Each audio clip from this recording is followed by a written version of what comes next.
Hello नमस्कार राम राम दोस्तों। भाई देखिए, सेल की 5वीं क्लास के अंदर आपका स्वागत है। इसके अंदर हमने लास्ट कहाँ पर पॉइंट छोड़ा था जी? लास्ट छोड़ा था माइटोकॉन्ड्रिया के अंदर। ठीक है, माइटोकॉन्ड्रिया यानी कि सूत्रकणिका। तो सूत्रकणिका के बारे में हमने 2-3 पॉइंट किए थे कि 1850 में पहली बार कोलिकर एक वैज्ञानिक था। इसने कीड़ों की मांसपेशियों में किसको देखा भाई? सूत्रकणिका को देखा। और किसका नाम दे दिया इसने? सर्कोसोम्स का नाम दे दिया।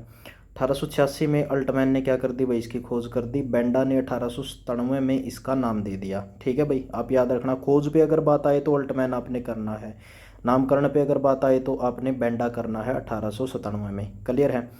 आगे क्या है भाई? इसको क्या है बोलते हैं हम? इसको called power house of a cell. इसको कोशिका का ऊर्जा घर भी कहते हैं। क्या कहते हैं? कोशिका का ऊर्जा का घर इसको कहा जाता है। ठीक है भाई, ये याद रखना है जी आपने। आगे, किसी भी जीव को जो सूत्रकणिका है वो कहाँ से प्राप्त होती है जी? अपनी माता से प्राप्त होती है। क्लियर भाई? आगे, श्वसन का केंद्र भी इसको कहा जाता है। किसको भाई? माइटोकॉन्ड्रिया को। रेस्पिरेटरी सेंटर भी इसको कहा जाता है। इसमें क्रेब्स चक्कर पाया जाता है। श्वसन केंद्र के अंदर आपका जो श्वसन क्रिया होती है वो 4 स्टेपों में होती है, और उसमें जो दूसरा स्टेप है उसको बोलते हैं क्रेब्स चक्कर। ठीक है, क्रेब्स चक्कर में किसका इस्तेमाल होता है? ऑक्सीजन का इस्तेमाल होता है। और उत्पाद के रूप में क्या क्या चीज़ बनती है भाई? उत्पाद के रूप में बनेगी आपकी कार्बन डाइऑक्साइड बन जाएगी। ठीक है, प्लस के अंदर वाटर बनेगा, और थोड़ी बहुत क्या बन जाएगी आपकी? 34 एटीपी के अणु बन जाएंगे। क्या बन जाएंगे भाई? 34 एटीपी के अणु। क्लियर है? ये क्रेब्स चक्कर होता है। उसके बाद क्या भाई? सर्वाधिक एंजाइम जो पाए जाते हैं ना, वो भी कहाँ पर पाए जाते हैं? माइटोकॉन्ड्रिया के अंदर पाए जाते हैं। एंजाइम किसके बने होते हैं जी आपके? एंजाइम बने होते हैं जी आपके प्रोटीन के। और प्रोटीन किसके बने होते हैं जी आपके? अमीनो अम्ल के बने होते हैं। किसको बने होते हैं भाई? अमीनो अम्ल के। जिस टाइम पे 20 अमीनो अम्ल मिलते हैं तब जाके कितने प्रोटीन का निर्माण होता है भाई? आपका एक प्रोटीन का निर्माण होता है। आगे क्या दे रखा है भाई? आगे दे रखा है why called power house of a cell. Mitochondria को ऊर्जा का घर क्यों बोलते हैं? तो आपने याद रखना है, एक श्वसन के अंदर हमारे जो एटीपी के अणु बनते हैं वो कितने बनते हैं जी? टोटल 36 एटीपी के अणु बनते हैं। ठीक है, जिसमें से एक ग्लूकोज अणु के टूटने से बनते हैं भाई। एक ग्लूकोज का अणु जब टूटेगा तो आपका क्या बनेगा भाई? 36 एटीपी के अणु बनेंगे। उनमें से 34 एटीपी के अणु कहाँ पर बनते हैं भाई? क्रेब्स चक्कर में बनते हैं। और ये क्रेब्स चक्कर किसके अंदर होता है भाई? आपका माइटोकॉन्ड्रिया के अंदर होता है। इसलिए इसको क्या बोलते हैं? Power house of a cell कहा जाता है। उसके बाद भाई, फंक्शन ऑफ माइटोकॉन्ड्रिया। माइटोकॉन्ड्रिया के क्या क्या कार्य होते हैं आपके शरीर के अंदर वो देखना। सबसे पहले तो ये सेलुलर रेस्पिरेशन करता है, यानी कि कोशिकीय श्वसन करता है। ये क्या करता है भाई? कोशिकीय श्वसन। हमने बोला था ना, ये रेस्पिरेटरी सिस्टम, रेस्पिरेटरी सेंटर होता है। ये कोशिकीय श्वसन में भाग लेता भाई। क्लियर है? उसके बाद लीवर कोशिकाओं में अमोनिया को निराविश करता है। निराविश का मतलब उनके विष को खत्म करता है, डिटॉक्सिफाई करता है भाई। लीवर क्या करता है? लीवर कोशिकाओं में अमोनिया को क्या करता है? निराविश। यानी कि जो लीवर के अंदर जो भी सेल होती हैं और उसके अंदर अमोनिया होता है, और अमोनिया के अंदर जो भी आपके विष वाले अणु होते हैं उनको खत्म कर देता, मार देता है भाई ये। नई कोशिकाओं की वृद्धि एवं कोशिका गुणन को प्रोत्साहित करता है। ये सेल मल्टीप्लिकेशन होता है, यानी कि कोशिका का नंबर आपका बढ़ता चला जाता है। मुख्य कार्य क्या होता है भाई? कोशिका हेतु ऊर्जा का उत्पादन करना, वो हमने कर लिया। ठीक है, आगे दे रखा भाई chemical composition of the mitochondria. Mitochondria का जो आपका रासायनिक संघटक है, रासायनिक संगठन है, वो किस प्रकार से? प्रोटीन कितने परसेंट पाया जाता है भाई इसमें? 65.70%। फास्फोलिपिड कितने प्रतिशत पाया जाता है? 25%। आरएनए और डीएनए, आरएनए कितना पाया जाता है भाई? 0.5%। और डीएनए कुछ मात्रा के अंदर होता है सिर्फ। क्लियर है भाई? उसके बाद नेक्स्ट देखिए, नेक्स्ट पॉइंट आ गया जी आपका लाइसोसोम। अगला पॉइंट क्या आ गया भाई आपका? लाइसोसोम। लाइसोसोम क्या होते हैं? स्तनधारियों की आरबीसी में लाइसोसोम नहीं पाए जाते। एक तो ये याद रखना आपने। ठीक है, इसकी खोज किसने कर दी भाई? इसकी खोज कर दी डी डवे ने। किसने खोज कर दी? डी डवे ने। अगला क्या भाई? पाचन केंद्र इसको कहा जाता है। श्वसन केंद्र किसको? माइटोकॉन्ड्रिया को। पाचन केंद्र किसको? लाइसोसोम को। कोशिका का एटम बम भी इसको कहा जाता है। ठीक है, डब्ल्यूबीसी में सर्वाधिक संख्या में पाए जाते हैं जी ये। डब्ल्यूबीसी के अंदर लाइसोसोम का क्या होता है? सर्वाधिक संख्या। एटम बम क्यों कहते हैं? क्योंकि ये आपकी चीज़ों को पचाने का काम करता है भाई। ठीक है, सारी चीज़ों को पचा के और फिर मतलब जो भी कोशिका होती है ना उसको खत्म करने का काम करता है। एटम बम का क्या काम होता है? चीज़ों को खत्म करना। तो वही काम है जी, कोशिका को खत्म करने का शरीर के अंदर किसका काम है? लाइसोसोम का। इसलिए क्या बोलते हैं इसको? सुसाइड बैग ऑफ सेल कहा जाता है। ये इंपॉर्टेंट है जी आपका, सुसाइड बैग ऑफ सेल। कोशिका की आत्महत्या की थैली इसको कहा जाता है। ठीक है जी, माइटोकॉन्ड्रिया को power house of a cell, lysosome को क्या बोलते हैं? सुसाइड बैग ऑफ सेल बोलते हैं। ठीक है भाई, अगला 8वां पॉइंट देखिए, 8वां पॉइंट आ गया जी गोल्जी बॉडी। ठीक है, गोल्जी बॉडी क्या होता है? इसके खोजकर्ता थे भाई कैमिलो गोल्जी। कौन थे भाई? कैमिलो गोल्जी इसके खोजकर्ता थे। कब खोज कर दी भाई? 1898 में इसकी खोज कर दी। कोशिका का मुख्य श्रवण अंगक होता है ये, यानी कि सेक्रेटरी होता है भाई किसका? ये आपके कोशिका का। ठीक है, सेक्रेटरी क्या काम करता है भाई? सेक्रेटरी काम ये करता है जी, आपको आज ये काम करना है, कल ये काम करना है, ठीक है, उसको मैनेज करने का काम। इसलिए इसको क्या बोलते हैं? यातायात प्रबंधक भी कहा जाता है, शिपिंग सेंटर भी इसको कहा जाता है जी। ठीक है, पादप कोशिका विभाजन के समय यह कोशिका प्लेट बनाने में सहायक करता है। जिस टाइम पे आपकी पादप कोशिका का विभाजन होता है और उस टाइम पे जो कोशिका के छोटे पार्ट प्लेट जिसको बोलते हैं, उनको बनाने में कौन सहायता करता है जी? आपका लाइसो, ये गोल्जी बॉडी का करता है भाई। ठीक है, एक्रोसोम के निर्माण में सहायक। एक्रोसोम क्या होता है? देखिए, एक जो आपके स्पर्म की स्ट्रक्चर होती है ना, वो स्पर्म की स्ट्रक्चर कुछ इस प्रकार से होती है। ये हमने बना दिया, ये स्पर्म की स्ट्रक्चर है और इसके ऊपर एक कैप लगी रहती है और उस कैप को क्या बोलते हैं जी? हम एक्रोसोम बोलते हैं। तो एक्रोसोम के निर्माण में सहायक। एक्रोसोम क्या होता है? शुक्राणु का सबसे ऊपर वाला भाग है। ठीक है, ये एक्रोसोम क्या करेगा? ये किसी भी, जैसे ये शुक्राणु हो गया, तो किसी भी अंडाणु को तोड़ के उसके अंदर स्पर्म घुसेगा ना, वो किसकी हेल्प से? एक्रोसोम। इसके अंदर क्या पाई जाती है भाई? इसके अंदर बहुत मात्रा में एनर्जी पाई जाती है। ठीक है, समस्त कोशिकांगों की माँ भी इसको कहा जाता है। किसको भाई? गोल्जी बॉडी को। याद रखियो जी इसको। 9वां पॉइंट आ गया जी आपका तारक काई, यानी कि सेंट्रोसोम किसको बोलते हैं? सेंट्रोसोम को अगर तोड़ के देखें तो सेंट्रो का मतलब सेंटर और सम का मतलब हो गया जी बॉडी, यानी कि सेंटर की बॉडी होती है। खोजकर्ता कौन थे जी इसके? बेंडेन इसके खोजकर्ता थे। नामकर्ता कौन थे भाई इसके? 1888 में इसका नामकरण हुआ और बोवेरी ने इसका नाम दे दिया भाई। केवल और केवल किसके अंदर पाया जाता है? ये जंतु कोशिका में पाया जाता है। ये केवल वाले पॉइंट जरूर याद रखने अपने, कि जंतु कोशिका के अंदर अलग कौन से पॉइंट हैं, उसके अंदर पादप कोशिका के अंदर कौन से। सेल लोकोमोटरी ऑर्गेनल्स, गमनात्मक अंग, चीज़ों को आगे भेजने का काम। जैसे कि प्रोटीन मिल गया, प्रोटीन को आगे दूसरे पार्टों में भेजने का काम कौन करता है? तारक करता है। कोशिका विभाजन में भी सहायक होता है जी। तारक की संरचना में एक या दो कण जैसी संरचना सेंट्रियोल कहलाती है। ठीक है, एक या दो कण जैसी संरचना क्या कहलाएगी? सेंट्रियोल। और कोशिका विभाजन में किसका निर्माण करती है? ध्रुव का। ध्रुव क्या होता है जी? ध्रुव होता है सिरा। अब पता चल गया जी, किसी भी चीज़ का सिरा तो हमको बनाना पड़ेगा ना, और वो कौन बनाएगा जी? आपका तारक बनाएगा। आगे देखिए, आगे आता है ईआर। ईआर का मतलब होता है एंडोप्लाज्मिक रेटिकुलम। ये लिख भी रखा है जी हमने। इसके खोजकर्ता कौन थे भाई? इसके खोजकर्ता थे जी पोर्टर। कौन थे भाई इसके खोजकर्ता? पोर्टर थे। इस पे देखिए, जंतु एवं पादप कोशिकाओं में कोशिका द्रव्य में, किसके अंदर भाई? कोशिका द्रव्य में अत्यंत सूक्ष्म झिल्लीदार और अनियमित नलिकाओं का घना जाल होता है। इसे क्या बोलते हैं? अंत्यप्रद्रवी जालिका कहा जाता है। इसको कोशिका का कंकाल तंत्र भी कहा जाता है। क्या कहा जाता है भाई? कोशिका का कंकाल तंत्र। इसका विस्तार कहाँ कहाँ से होता है? याद रखियो, केंद्रक झिल्ली से कोशिका झिल्ली तक। ये मान लो एक कोशिका हो गई, ये केंद्रक हो गया। केंद्रक के से और कोशिका झिल्ली के जो बीच वाला पार्ट हो गया ना, इसमें हर जगह क्या पाई जाती है? आपका एक जाल पाया जाता है और इस जाल को क्या कहा जाता है भैया? अंत्यप्रद्रवी जालिका कहा जाता है। ठीक है, अब अंत्यप्रद्रवी जालिका कितने प्रकार की होती है जी? आपकी दो प्रकार की होती है। कितने प्रकार की? दो प्रकार की भाई। दो प्रकार की कौन कौन सी है? देखिए, सबसे पहले नंबर पर उसको बोलते हैं RER, यानी कि रफ एंडोप्लाज्मिक रेटिकुलम, और दूसरे को बोलते हैं SCR, जिसको बोलते हैं स्मूथ एंडोप्लाज्मिक रेटिकुलम। रफ का मतलब खुरदरी अंत्यप्रद्रवी जालिका और स्मूथ का मतलब चिकनी।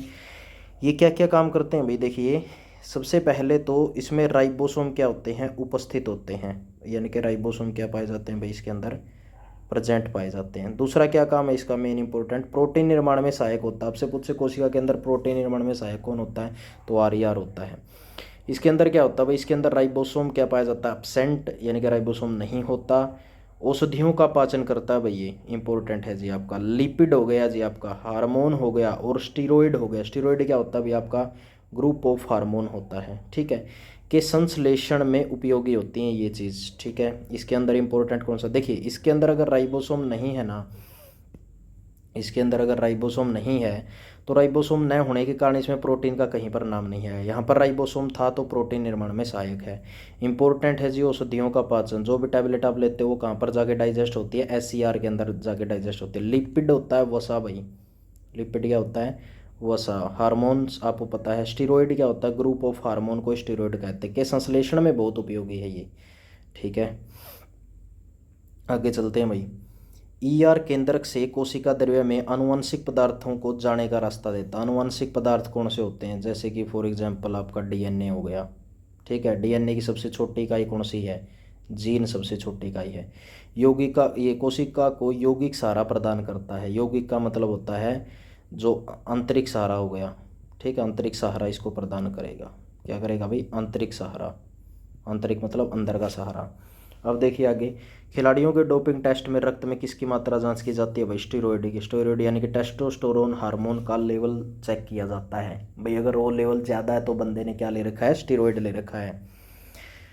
अगला पॉइंट देख लो भाई, अगला पॉइंट है जी आपका कोशिका द्रव्य का, यानी कि साइटोप्लाज्म का। कोशिका द्रव्य क्या चीज़ है भाई, देखो, जीव द्रव्य का वह भाग है जो कोशिका झिल्ली व केंद्रक के बीच में पाया जाता है। कहाँ कहाँ पर पाया जाता है भाई आपका, ये कोशिका झिल्ली और केंद्रक के बीच में पाया जाता है, ठीक है। बहुत गाढ़ा होता है, पारभासी होता है और चिपचिपा पदार्थ होता है। पारभासी मतलब थोड़ा बहुत उसके अंदर से हम चीज़ों को देख सकते हैं, बस ये पता लगता है जी कोई चीज़ इसके अंदर है, एग्जैक्ट नहीं दिखती। इसमें सेल ऑर्गेनल पाए जाते हैं, मतलब कि कोशिका के अंग पाए जाते हैं। सेल ऑर्गेनल का मतलब क्या हो गया भाई आपका, सेल ऑर्गेनल का मतलब है कोशिकांग, ठीक है, यानी कि कोशिका के अंग। कोशिका द्रव्य एवं केंद्रक द्रव्य को मिलाकर किसका निर्माण होता है भाई, जीव द्रव्य का निर्माण होता है। ये याद रखियो जी, इस पर क्वेश्चन आएगा जीव द्रव्य के ऊपर। जीव द्रव्य क्या चीज़ है, कोशिका द्रव्य और केंद्रक द्रव्य को मिलाकर। ये क्या है भाई, सेल के अंदर उपस्थित होता है कोई अर्ध तरल एवं दानेदार सजीव पदार्थ, ठीक है। उसके बाद भाई इसके खोजकर्ता कौन है, खोजकर्ता थे जी इसके डुरजार्डिन। नाम किसने दिया भाई इसका, पुरकिंजे ने। कब दिया, 1839 में। ये मोस्ट इंपॉर्टेंट है। अकॉर्डिंग टू हक्सले, एक वैज्ञानिक का नाम है, इसको आप हक्सले या हक्सले भी कह सकते हैं। अकॉर्डिंग टू हक्सले, हक्सले के अकॉर्डिंग क्या है, जीव द्रव्य जीवन का क्या होता है भाई, भौतिक आधार होता है, ठीक है, बेसिक आधार है भाई आपका। वो कौन है भाई, ये मतलब फिजिकल आधार है आपका, कौन भाई, जीव द्रव्य। उसके बाद भाई एक ये देखिए नोट के अंदर मैंने यहीं पर मेंशन कर दिया जी, जीवन का रासायनिक आधार कौन है, DNA है, ठीक है। रासायनिक कौन हो गया जी आपका, DNA। और भौतिक कौन हो गया जी आपका, भौतिक हो गया भाई आपका जीव द्रव्य। रिमेंबर करने के यहाँ पर देखो जी 3 पॉइंट हैं, वो कौन कौन से हैं। एक माइक्रोस्कोप है, सूक्ष्मदर्शी जिसको कहा जाता है। 3 प्रकार का होता है। पहला होता है सरल सूक्ष्मदर्शी, अधिक फोकस दूरी वाला उत्तल लेंस इसके अंदर लगता है। अगर आपसे कोई पूछे लेंस कौन सा लगता है तो आप बोलोगे जी कन्वेक्स लेंस लगता है, कन्वेक्स, ठीक है, उत्तल इस प्रकार से ये लेंस होता है। खोजकर्ता कौन थे इसके, एंटोनी वान ल्यूवेनहोक थे जी। दूसरे नंबर पर प्रकाश सूक्ष्मदर्शी, 2000 गुना ज़्यादा देख सकते हो आप इससे, ठीक है, जैसे सरल सूक्ष्मदर्शी से। तो जेंसन एंड जेंसन ने इसकी खोज करती थी भाई। सबसे लास्ट होता है, सबसे बारीक कणों को देखने का काम करता है इलेक्ट्रॉन माइक्रोस्कोप, लगभग 2 गुना होता है जी, ये 2 लाख गुना। नोल एंड रस्का ने इसकी खोज कर दी थी, ठीक है जी, नोल एंड रस्का ने। उसके बाद अगला पॉइंट आ गया भाई 12वां, केंद्रक। केंद्रक क्या चीज़ है भाई, देखिए, कोशिका द्रव्य के अंदर एक बड़ी गोल एवं गाढ़ी संरचना पाई जाती है, जिसको क्या कहा जाता है बेटा, केंद्रक कहा जाता है, ठीक है। इसके खोजकर्ता थे भाई रॉबर्ट ब्राउन। कब, 1831 में। कहाँ पर खोज करी, ऑर्किड एक पेड़ होता है भाई, ठीक है, उसकी जड़ों में इसकी खोज करती। ये रॉबर्ट ब्राउन हो गया 1831 में। ऑर्किड की जड़ों में कोशिका को देखा सबसे पहले, ऑर्किड के जड़ों की कोशिका में केंद्रक को देखा, ठीक है। अब यहाँ से 2 पॉइंट हैं, एक तो आता है कैरियोलॉजी, ये केंद्रक के अध्ययन को बोलते हैं, और एक आता है कैलोलॉजी, मिलते जुलते नाम है, ये मानवीय सुंदरता का अध्ययन होता है, इसलिए मैंने यहाँ पर करवा दिए थे आपके दोनों, ठीक है। याद रखना भाई 1831 में रॉबर्ट ब्राउन ने किसकी खोज कर दी, केंद्रक की। कहाँ पर करी, ऑर्किड पेड़ की जड़ों की कोशिका में इसको। अब पार्ट ऑफ न्यूक्लियस कौन से होते हैं, यानी कि केंद्रक जो होता है ना, वो कितने भागों में तोड़ दिया हमने वो तोड़ दिया जी 4 भागों में। पहला है केंद्रक कला, जिसको बोलते हैं न्यूक्लियस मेम्ब्रेन। दूसरे नंबर पर आ गया भाई केंद्रक द्रव्य, ठीक है, न्यूक्लियोप्लाज्म। तीसरे नंबर पर आ गया केंद्रिका, जिसको न्यूक्लियस कहा जाता है। क्रोमेटिन धागे, क्रोमेटिन फाइबर हो गया। एक एक करके इनको पढ़ते हैं भाई। सबसे पहले नंबर पर ये देखो आपका केंद्रक कला वाला। केंद्रक कला क्या है भाई, केंद्रक के चारों ओर एक आवरण, समझ गए भाई, कवर होता है कि प्लाज्मा झिल्ली की भांति दोहरी झिल्ली की बनी होती है। प्लाज्मा झिल्ली भी आपके डबल झिल्ली की होती है, और ये भी आपका डबल झिल्ली का होता है। प्रत्येक झिल्ली में कौन सा प्रोटीन पाया जाता है भाई, लाइपोप्रोटीन से बनी होती है, ये याद रखियो, ठीक है। एक तो ये पहला पॉइंट भाई, केंद्रक के ऊपर जो आवरण होता है वो कौन होता है, वो केंद्रक कला का होता है। और एक ये भाई आपका ये है जी, प्रत्येक झिल्ली लाइपोप्रोटीन से बनी होती है। दूसरे नंबर पर केंद्रक द्रव्य, एक अर्ध तरल पदार्थ भरा होता है जिसमें केंद्रक द्रव्य कैरियोप्लाज्म या केंद्रक रस कहा जाता है। ठीक है जी, एक पानी सा होता है, ये लिक्विड होता है जो केंद्रक के अंदर पाया जाता है। कोशिकांगों के लिए एक निलंबन पदार्थ सस्पेंशन सब्सटेंस का कार्य करता है। सस्पेंशन का काम होता है उनको अच्छे तरीके से बनते रहना, ये दें काम करवाना भाई। ठीक है, अब आ गया जी केंद्रिका। केंद्रिका क्या होता है? केंद्रक द्रव्य में एक छोटी गोलाकार अंडाकार संरचना होती है जिसको केंद्रिका कहा जाता है। सबसे पहले तो ये प्रोकैरियोटिक सेल के अंदर नहीं पाई जाती, तो ये याद रखियो। सेल डिवीजन के समय नष्ट हो जाती है भाई प्रोकैरियोटिक के अंदर। तो पाई किसके अंदर जाती है? सिर्फ और सिर्फ यूकैरियोटिक के अंदर। आरएनए के संश्लेषण तथा कोशिका विभाजन में इसका काम होता है। ठीक है, ये काम करता है। कुछ यूकैरियोटिक सेल में एक से अधिक यानी कि मैक्सिमम 4 हो सकती है, लेकिन एक से अधिक भी हो सकती है, केंद्रिकाएं भी पाई जाती हैं। तो किसके अंदर पाई जाती है ये केंद्रिका? यूकैरियोटिक सेलों के अंदर पाई जाती है। अगला आ गया जी क्रोमेटिन फाइबर यानी कि क्रोमेटिन धागे, चौथा पार्ट आ गया। क्रोमेटिन धागे क्या है? केंद्रक का सर्वाधिक महत्वपूर्ण भाग कौन है? क्रोमेटिन धागे होते हैं, जो रासायनिक दृष्टि से क्या कहलाते हैं? न्यूक्लियोप्रोटीन कहलाते हैं, अर्थात न्यूक्लिक अम्ल, न्यूक्लिक एसिड। न्यूक्लिक एसिड 2 प्रकार का होता है आपका, एक डीएनए और दूसरे नंबर का आरएनए। क्लियर है भाई? डीएनए और आरएनए। और क्या होता है इसमें? हिस्टोन नामक अक्षारीय प्रोटीन के मिश्रण से बने होते हैं। क्रोमेटिन फाइबर 2 चीज़ों से मिलकर बनाता है, प्लस में हिस्टोन प्रोटीन भी होता है जो इसको बनाने देने का काम करता है। ठीक है जी बात। तो ये सेल की आपकी 5वीं क्लास थी भाई आपकी, ठीक है ना। अगली क्लास के अंदर सेल कंप्लीट हो जाएगा बिल्कुल। उसके बाद सेल चैप्टर से एमसीक्यू करेंगे जो आपके एसएससी के भी होंगे, एचएसएससी के भी होंगे और आरआरबी के भी आपके प्रीवियस ईयर होंगे। वो एक ही क्लास के अंदर कवर हो जाएंगे, सिर्फ मात्र एक क्लास के अंदर। क्लियर है भाई? इसी तरह से हम प्रत्येक चैप्टर करेंगे बायोलॉजी का। क्लियर है ना भाई?